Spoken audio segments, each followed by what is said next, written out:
So you want to start off by opening Photoshop and then finding whatever file you want to get rid of the background of. For me that's in my camera. Oh gosh, it's going to take a while. Oh no, yay. Once you have your image in Photoshop, just make whatever adjustments you would normally make to it. So I'm just rotating it and cropping it so that I can just see the text and there's nothing else in the way. You just press C on your keyboard to get the crop tool up. And then when you're done, you just press Enter to accept that and press V to go back to the Select tool. Then you can press Command 0 to zoom in to full screen so that you can see it a bit better. And now we're going to get rid of the background. So in order to do that, you're going to go over to your Layers panel and unlock the background layer. You can either do that by double clicking and pressing OK, or I've set it up as a keyboard shortcut. And you can do that, you can set your own keyboard shortcuts in Edit, Keyboard Shortcuts. Yeah. But you want to unlock that layer and then create a new layer, which is Command N. Oh no, it's not, never mind. It's Command Shift N, there we go. And you want to press G then to get the gradient tool. Oh no, sorry, paint bucket tool.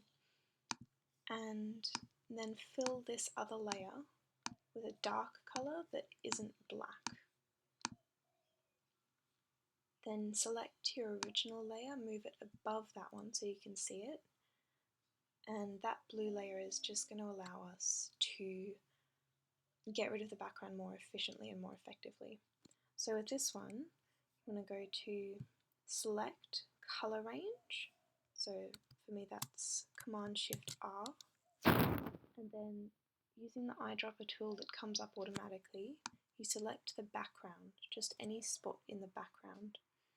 And you can see it comes up with this image down here.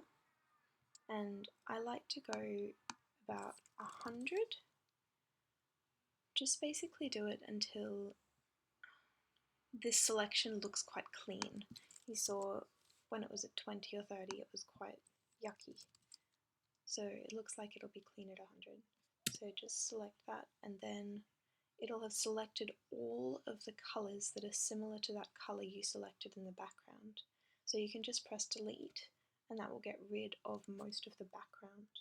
You can press Command D to deselect that selection, then you can press Z and click to just zoom in and see how it actually looks. And it doesn't look great.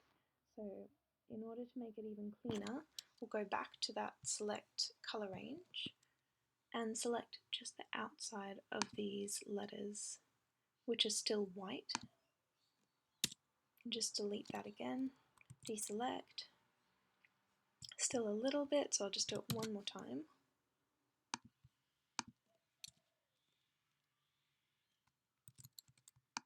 Okay. Ooh. And then just check the whole piece to see if you've gotten rid of anything that you didn't really want to get rid of. Like, I'm going to delete that last step because Matthew was getting a little bit too faded. Then in order to make it look even cleaner, you can hit Command L and that will bring up the levels panel, and you can drag the black one all the way up and that will make everything black so there'll be no more background left at all. You can also, to make it a tiny bit neater as well, press Command U and drag the saturation back so that it makes it completely black and white, just in case there was any specks of dust or anything that you missed. And then your background is gone. You can just clean it up, these little bits like this M that I did in a different pen. I might just get rid of the whole thing and just draw a new one.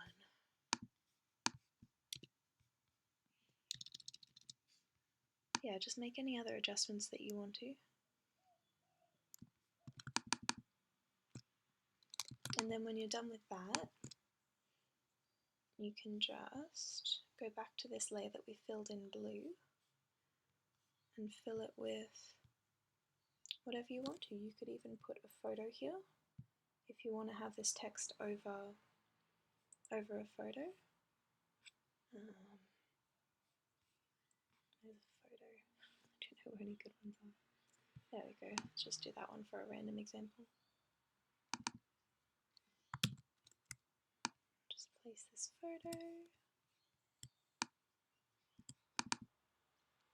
And then you'd want to come up to layer 0 where the text is. Ooh, nope, you'd want to move that one first.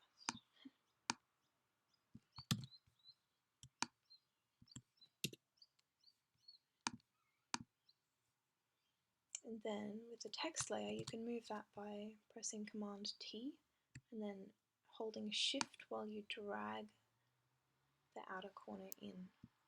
Move it around as well without holding Shift down. And then if you want to invert the colours so that all the text becomes white, you can just press Command I, because that'll invert it. I think that's an automatic keyboard shortcut. I don't think you have to set that one. That allows you to see any other little mistakes that we might have missed as well. You can just press E on your keyboard for the eraser and just get rid of those. Remember, Command 0 is zooming out to the full size of the screen. Yeah. So that is how you get rid of the background on your photos. I hope that it was helpful.